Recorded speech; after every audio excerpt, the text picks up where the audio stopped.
안녕하세요. 올해의 책을 뽑는 시간이 돌아왔습니다.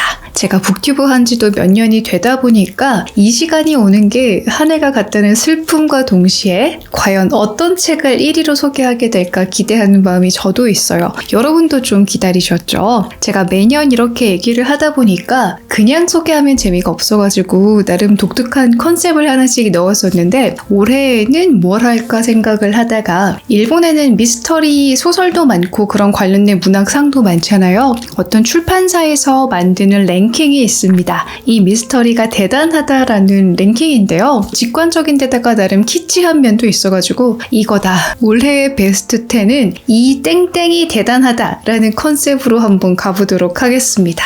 제가 고른 9개의 테마에 맞춘 책들이 나올 거고요. 그리고 마지막 10번째 책은 그냥 이거저거 다 떼고 올해의 책 한 권을 고르라면 뭘 고를 수 있을까라는 기준으로 골라봤습니다. 저는 노션에다가 읽었던 책을 이렇게 다 써두는데요. 보니까 150권 정도가 쓰여 있고 그 중에서 완독으로 표시된 거는 100권 정도 되었습니다. 사실 표지를 넘겨서 조금씩 읽어봤는데 여기 쓰지 못한 책들도 있으니까 한 180권 이상을 조금씩이라도 들여다봤던 것 같아요. 그러니까 오늘 소개하는 10권에 들기 위해서는 나름 여러 번의 문턱을 넘은 좋은 책들이라는 얘기가 된다는 걸 하면서 다시 리스트 보니까 또 이 책을 소개했어야 되나 싶은 좋은 책들이 또 많네요. 그렇게 어렵게 고르고 고른 오늘의 책, 그러면 각각 하나씩 테마를 소개하고 책도 소개해드릴게요. 이 장르가 대단하다. 제가 꼽은 장르는 바로 서사적 논픽션입니다. 저는 이런 분류의 책들이 에세이로 묶이는 게 싫어서 여러분들이랑은 논픽션이라는 말로 딱 이렇게 고정짓고 이야기를 하고 싶어가지고 첫 번째 순서로 넣었습니다. 이 장르 자체를 소개하는 영상은 따로 있는데요. 지금 짧게 말씀을 드리자면 물고기는 존재하지 않는다가 가장 대표적인 서사적 논픽션입니다. 소설처럼 허구의 이야기는 아니에요. 취재를 기반으로 한 사실이기는 한데 문학적인 기법이 들어가서 더 재미있게 몰입하게 되고 감동적이기도 한 책들입니다. 그래서 이 분야에서 고른 올해의 책은요. 프라하의 소녀시대입니다. 작가님이 요네하라 마리라는 일본 작가님이신데요. 이분이 어릴 때 겪었던 상황이 워낙 독특했기 때문에 이런 재미있는 글이 나온 게 아닌가 싶습니다. 이 책을 그냥 찾아본 건 아니고요. 여행 선언문이라는 책을 읽다가 이 책이 재미있다는 거를 내용을 보고 읽었는데 책 잘 샀다, 재미있다, 논픽션의 매력이 살아있다 라고 생각을 해가지고 이 책을 제가 꼽은 올해의 논픽션으로 골라봤습니다. 어떤 내용이냐면요. 작가님이 유년 시절에 친했던 친구들과 있었던 일화를 소개하고 성인이 된 후에 이 친구들을 만났을 때 친구들은 어떤 나라에서 어떤 일을 하면서 살았고 뭐가 변했고 변하지 않았는지를 재미있게 들려주는 내용입니다.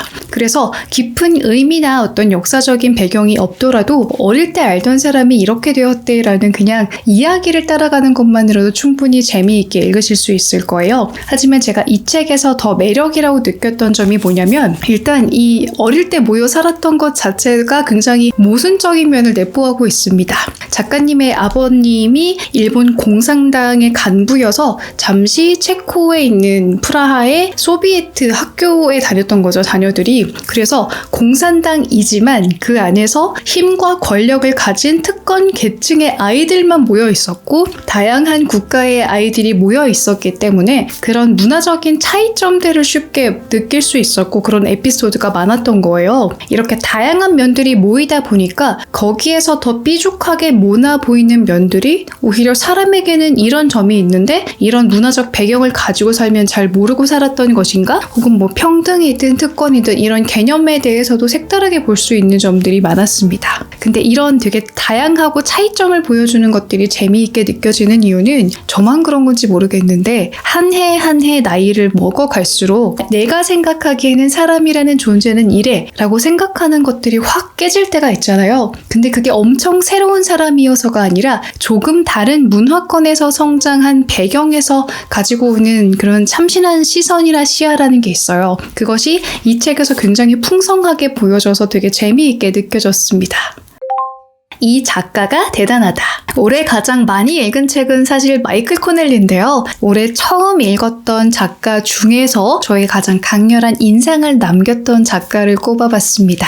바로 미국의 소설가 필립 노스예요. 미국의 목가라는 책과 에브리맨이라는 책을 읽었는데요. 미국의 목가는 제가 올해 읽었던 책 중에서 제일 많은 부분을 필사를 했던 책입니다. 와, 문장 진짜 소설의 대가는 다르구나 이러면서 감탄하면서 막 썼어요. 근데 미국의 목가라는 책이 너무 감동적이었지만 여러분들에게 쉽게 권하기는 어려울 것 같은 게 제 또래여서 공감을 할 수 있는 배경, 시대적인 배경도 아니었어요. 제 부모님이나 그 윗세대까지 공감하실 수도 있겠지만 그나마도 조금 너무 미국스러워서 거리감이 느껴질 수도 있습니다. 소설을 보면요. 경제 위기와 번영을 막 이렇게 겪으면서 정상적인 화목한 가정을 꾸리는 게 최고의 가치관이자 일종의 신념 혹은 신앙처럼 살았던 세대들이 있잖아요. 근데 이렇게 살았던 사람이 딱히 잘못한 게 없는데 인생이 파탄 나버려요. 그때 느껴지는 커다란 허탈함과 상실감과 많은 슬픈 감정들이 복합적으로 느껴집니다. 네, 아무리 봐도 사실 제가 쉽게 공감할 수 있겠다라는 부분은 없어요. 그런데도 마치 제가 30년쯤 후에 이런 감정을 가졌겠다. 나의 미래로 한번 가서 많은 슬픔을 느끼고 온 느낌이었어요. 이런 시기나 장소를 넘어서서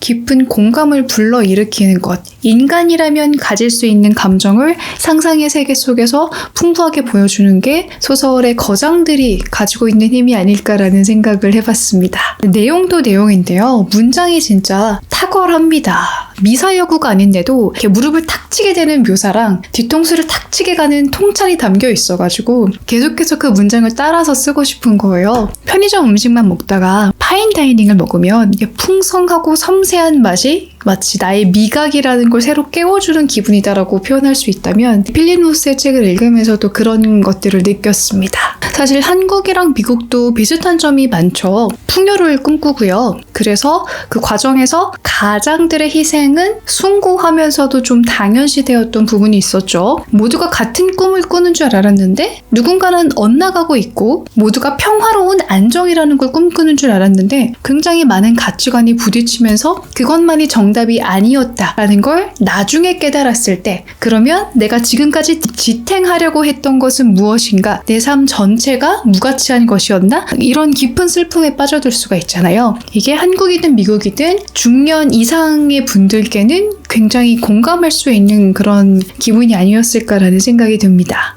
제가 한 20-30년 후에 다시 필립 노스를 읽는다면 에브리맨을 더 좋아할 수도 있겠어요. 죽음을 앞두고 삶을 한번 반추해보는 과정인데 엄청 위대해서가 아니라 평범한 듯 보이지만 사람은 어찌나 이렇게 복잡하면서도 모순적이고 나쁜 점이 많으면서도 사랑스럽게 삶을 이어나가는가 이런 깊이 있는 묵직한 무엇을 느낄 수 있게 되지 않을까 싶습니다. 저 올해에 발견한 저만의 작가는 필립 노스였습니다. 놀라움이 대단하다. 놀라움에도 종류가 있죠. 지적으로 새로운 것을 알게 됐다는 게 아니라 반성도 하게 되고 슬픈 감정도 느끼게 되고 내가 함께 살아가고 있는 사회 구성원으로서 어떤 사람들을 너무 몰랐구나 하는 그런 뼈저린 아픔을 좀 느꼈던 놀라움이었습니다.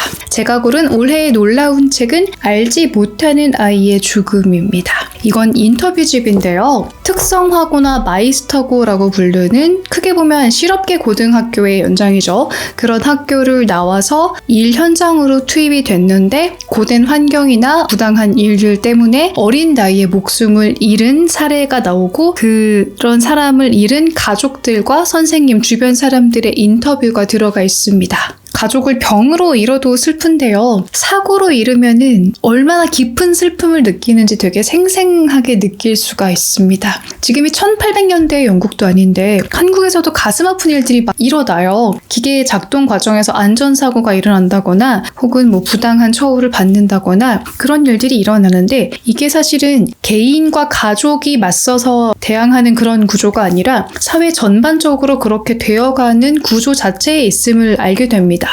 일단 돈이 많이 드니까 대학은 애초에 꿈도 꾸지 않고 인문계 고등학교 말고 차라리 기술을 배울 수 있는 학교에 갈 거야 라고 만들어버리는 구조도 있고요. 취업률 이런 것도 평가를 받으니까 학교와 일 알선해주는 곳에서도 어떠한 일이 일어나는지 법적인 문제로 가면 안 되니까 문상도 가지 못하게 막는 이런 것들이라든지 제 주변에 마이스터고 다니는 사람이 없어서 몰랐던 일이야 라고 그냥 발뺌하기에는 너무 안일한 생각을 했던 거 아닌가? 라고 좀 반성을 해봤어요. 읽으면서 가족들의 인터뷰 보면서는 좀 눈물이 나기도 했고요. 이분들이 그렇게 큰 걸 바라신 게 아니거든요. 적당히 돈 벌어서 주말에 가족들이랑 치킨 사 먹으면서 오손도손 살고 싶어 하는 그 작은 희망이 어째서 이렇게 위험한 환경에 노출되어서 쉽게 깨져야 하는가라는 것을 좀 생각을 해보게 만들었습니다.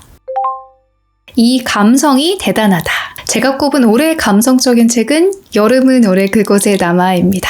여름 하면 떠오르는 노래도 있잖아요. 뉴진스의 어텐션이라던가 듀스의 여름 안에서 저에게는 초록빛 잎사귀가 싱그럽게 막 펼쳐지는데 매미 소리나 벌레 소리가 들리고 시원한 거 들고 갈 때 더 이상 바랄 게 없어지는 여름이라는 행복 그 느낌 아세요? 그게 딱 이 책이었습니다.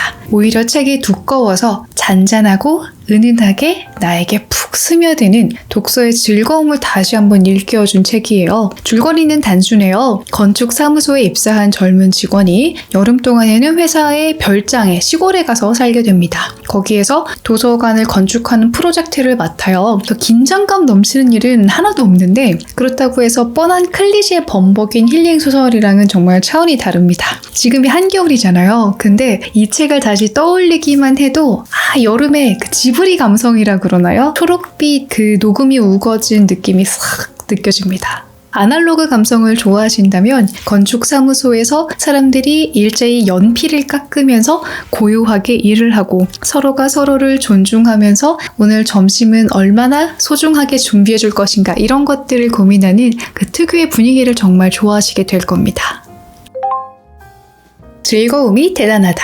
제가 한 해 동안 읽은 책 중에서 가장 지적으로 즐거움을 준 지식을 쌓으면서도 재미를 느꼈던 책입니다. 센스 앤 넌센스라는 책이고요. 10년 전 책이라서 이렇게 오래된 책만 소개할까라는 생각을 했는데 제가 꽤 긴 시간 동안 차분히 읽으면서 많이 알게 되었다라고 느낀 책을 생각해보니 딱 이 책이었어요. 제가 과학을 좋아하고 특히 재미있게 잘 설명해 주시는 과학 커뮤니케이터 분들 책 굉장히 좋아하는데 그런 책에 비하면은 다소 재미가 없을 수는 있어요. 근데 어떤 느낌이냐면 교수님들 중에서도 잠이 오는 건 아닌데 뭐 딱히 뛰어나게 재밌는 분이 아닌 교수님 있잖아요. 딱 그런 느낌입니다.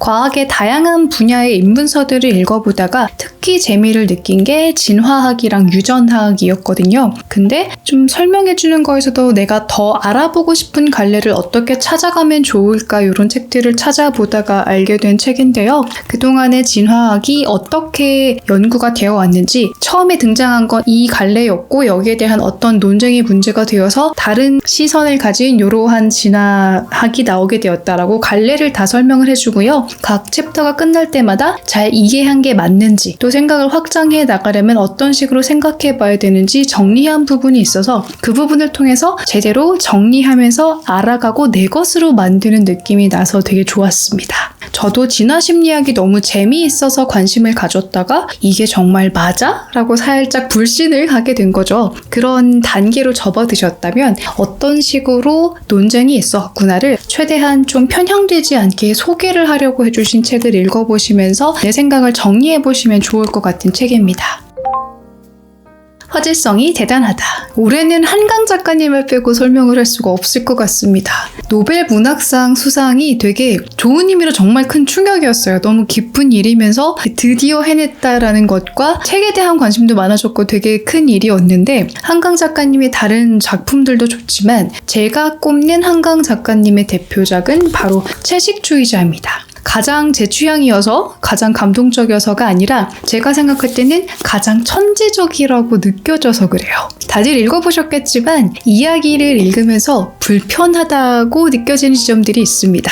저도 그랬어요. 온실 속의 화초처럼 살아왔기 때문에 미친 사람들 아니야? 라는 반응이 솔직히 있기는 있었습니다. 아무리 예술가라지만 이런다고? 이런 생각도 들고 읽다 보면은 그래 이 정도 일을 겪었으면은 이렇게 돼버릴 만도 하다 싶은 생각도 막 들죠. 어쨌든 소설 속에서 벌어지는 가상의 일을 내가 받아들일 수 있느냐 없느냐, 윤리적으로 옳다 아니다 를 떠나서 사람이 극한에 몰리면 어떻게까지 할 수 있을까? 요게 납득이 되면서 소설을 끌고 가는 힘이 있으면 그건 대단한 소설가라고 생각을 해요. 어떤 되게 자극적이고 잔혹한 일이 벌어졌는데 사이코패스라서 그래 라고 설명해버리면 맥빠지잖아요. 근데 소설은 이렇게 그물 같은 거라고 생각을 해요. 굉장히 촘촘한 그물인데 내가 한 명의 독자로서 이 그물에 걸려버린 물고기인 거죠. 촘촘한 세계 안에서 어떻게 나갈 방법이 없네? 그냥 납득이 되고 그 안에서 많은 걸 느끼면 되게 좋은 소설이라고 생각하는데 성긴 그물일 때는 논리적이든 맥락적이든 게 빠져나갈 틈이 있어가지고 집중력이 흐트러지잖아요. 제가 읽었던 채식주의자는 굉장히 기묘하고 독특하고 쉽게 받아들일 수 있는 정서가 아니었지만 되게 촘촘하게 짜인 그물 안에서 그 안에서 이렇게 여러 가지를 느낄 수 있었고 그리고 그렇게 기묘하고 찝찝하게 남았던 것들을 딱 빼내고 나면 이 소설에서 보여주는 거 있잖아요. 가치관을 강요하는 게 얼마나 폭력적일 수 있는지가 진짜 선명하게 와닿았습니다.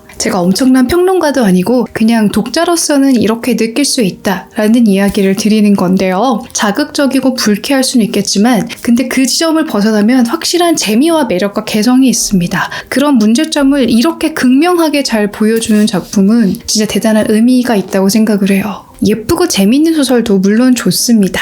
그런 소설들이 스트레스 받은 사람들을 구원하고 내일을 살아갈 힘을 주기도 하죠. 하지만 문학이라는 이름에 무게가 실릴 수 있는 이유는 불편한 지점들을 정면으로 보여주어서 성장을 이끌어낼 수도 있기 때문이라고 생각을 합니다. 지금 현재 살아가는 사람들이 상처를 받고 있거나 혹은 서로를 괴롭히는 것 중에 하나가 채식주의자에 나오는 여러 사람들이 보여주는 갈등의 양상들이었던 거예요. 내 삶에도 이만큼의 극적이고 큰 일은 아닐지라도 이런 부분에서 내가 아픔을 겪고 있었다라는 거를 찾아갈 수는 있었다라고 생각을 합니다.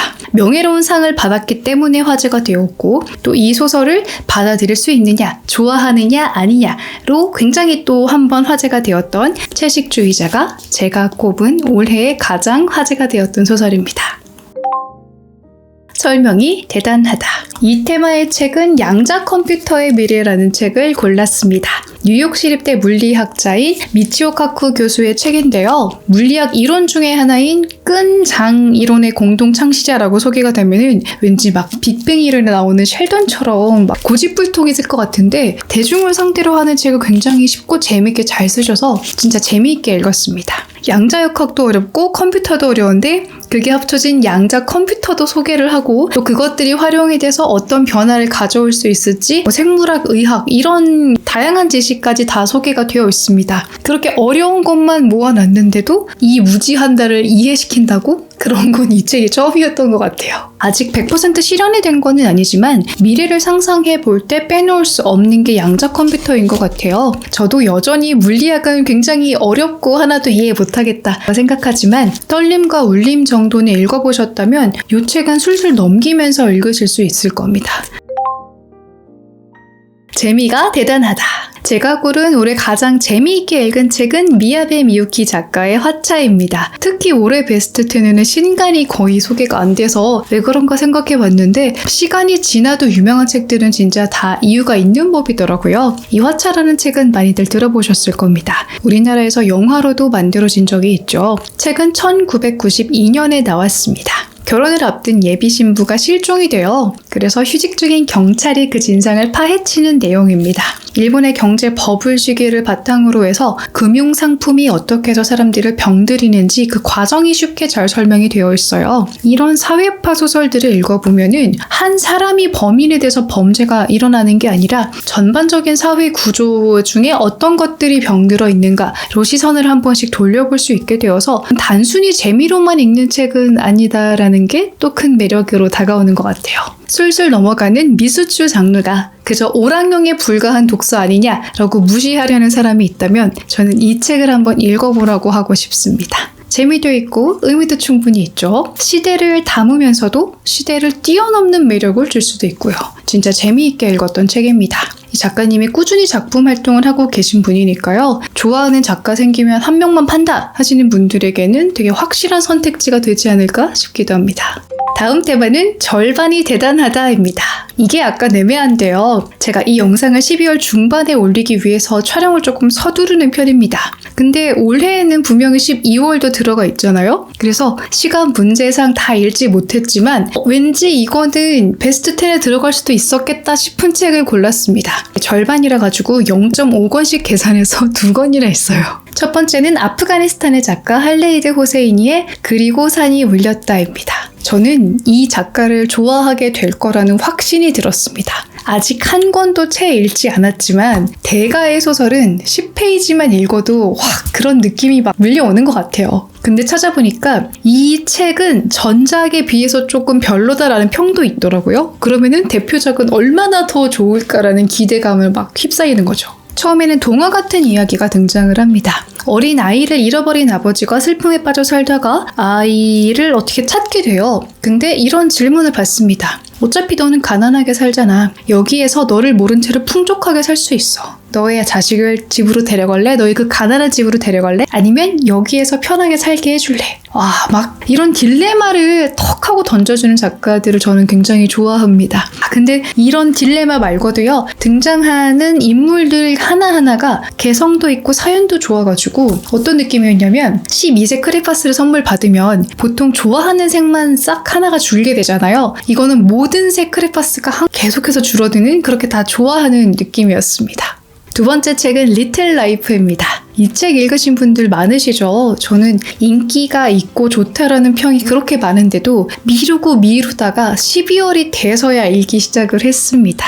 이렇게 좀 긴 책은 전자책보다 종이책으로 읽는 걸 좋아하거든요. 얼만큼 읽었는지 가시적으로 보이는 것도 좋고 얘가 누구였더라고 앞에 찾아가기에도 종이책이 좋아서 좋아하는데 그냥 한번 밀리로 시작을 해봤는데 이거 좀 압도적입니다. 물론 초반에는 사람이 너무 많이 나와가지고 얘가 누구야? 얘 중요한 사람이 아니야 이게 좀 헷갈리긴 했는데요. 배움의 발견 읽을 때도 너무 괴로운 것 같은데 빠져들고 막 계속 더 읽고 싶은 그 느낌 있잖아요. 지옥 같은 삶이 펼쳐지는 것 같은데 그래도 평화로운 죽음보다는 지옥 같은 삶이 삶이니까 이 지랄맞게 희망적이면서 힘들면서 몰입하게 되는 그런 압도적인 그런 서사의 힘이 막 느껴지는 것 같아요. 물론 완독하고 나면은 중간보다 별로였는데 할 수도 있겠지만 지금까지는 굉장히 재미있게 빠져들고 있어가지고 이 책을 빨리 읽었다면 베스트 10에 조금 더 확실하게 넣었을 수도 있지 않았을까? 라는 생각을 해봅니다. 제가 밀린 영상 편집과 이사 준비로 시간이 많이 없는데 빨리 영상을 편집하고 다 읽어버리고 싶습니다.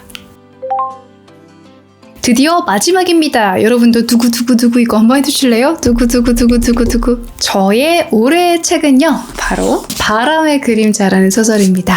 여러 번 말씀을 드려서 눈치채신 분들도 계실 거예요. 스페인의 작가 루이스 자폰의 소설이고요. 2010년대에 이미 읽어보신 분들도 많으실 것 같습니다. 인기가 많았다고 해요. 소년이 청년이 되어가면서 모험을 하는 이야기 구조인데요. 특정한 작가의 책을 세상에서 없애버리려는 음모가 어떻게 생겨났는지를 추적해가는 과정입니다.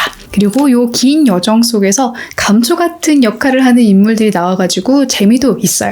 흡인력이 굉장히 좋아가지고요. 책장을 넘기는 순간 내가 바르셀로나 거리를 배회하고 있는 느낌이 싹 듭니다. 사랑에 빠지는 느낌도 들고 유머를 나누면서 친구가 되는 느낌도 받고 억압에 맞서는 용기도 느끼게 되고 비밀이 확 드러나는 흥미도 있고 소설이 가지고 있어야 할 모든 것을 가지고 있지 않나라고 생각을 합니다. 저랑 유머 코드도 되게 잘 맞는 소설이었는데요. 여러분들은 되게 싱겁다고 느끼실 수 있는데 어떤 부분이 저랑 잘 맞았냐면 주인공이 막 비 맞은 생쥐처럼 홀딱 젖어가지고 와요. 그때 친한 동네 아저씨가 너는 우산이랑 유감 있니? 라고 했더니 주인공이 비보다 더 아름다운 게 있나요? 이러면 아저씨가 태렴이지. 저는 이런 유머 코드가 잘 맞거든요. 여러분들이 잘 맞으실지 모르겠고 그렇다고 막 엄청 가볍게만 읽을 수 있는 책은 아닙니다. 스페인 내전이라는 역사적인 사실도 좀 알게 되고요. 사람이 살아가면서 느낄 수 있는 통찰도 굉장히 잘 풀어냈습니다. 인간성에 대한 깊이로 치자면 다른 책들이 더 깊고 철학적인 의미를 가지고 있겠지만 저는 제가 느낄 수 있는 면에서는 이게 딱 제 수준과 취향에 맞는 것 같아요. 사람들은 마치 인생이 충분히 복잡하지 않다는 듯이 자기 삶을 복잡하게 만들려는 경향이 있단다. 우연은 운명의 상처다. 다른 설명보다 저를 믿고 한번 읽어보시라는 말씀을 드리고 싶습니다. 책으로 떠나는 유럽 여행이자 활자로 즐기는 여가 시간 그 자체였던 것 같아요. 이게 끝이 아닙니다. 한 권 소개가 더 남았는데요. 사실 요 베스트 10을 고를 때 제가 읽었던 책을 저의 주관적인 기준으로 고르기는 하지만 이 책은 어떤 기준에서 빼놨지만 좀 아쉬워가지고 쿠키 영상처럼 한번 소개를 해보고 싶었습니다. 모든 단어에는 이야기가 있다라는 책인데요. 제가 유료 리뷰를 했던 책을 베스트 10으로 고르면은 좀 신뢰도가 떨어져 보일까봐 리스트에 넣지 못했는데요. 되게 재미있게 교양 지식을 소개하는 책으로는 손꼽을 만한 책이어가지고 나중에 번외로 소개를 하자라고 끝에 한번 넣어봤습니다. 독일에서 생활을 하면서 한국인이라서 더 잘 느낄 수 있는 독일어 단어의 독특함을 소개하고 여기에서 파생되는 사회 문화적인 현상, 자신의 의견, 이야기 같은 것들을 훈훈한 감동 혹은 새롭고 신선한 시선과 함께 소개를 하는 내용입니다.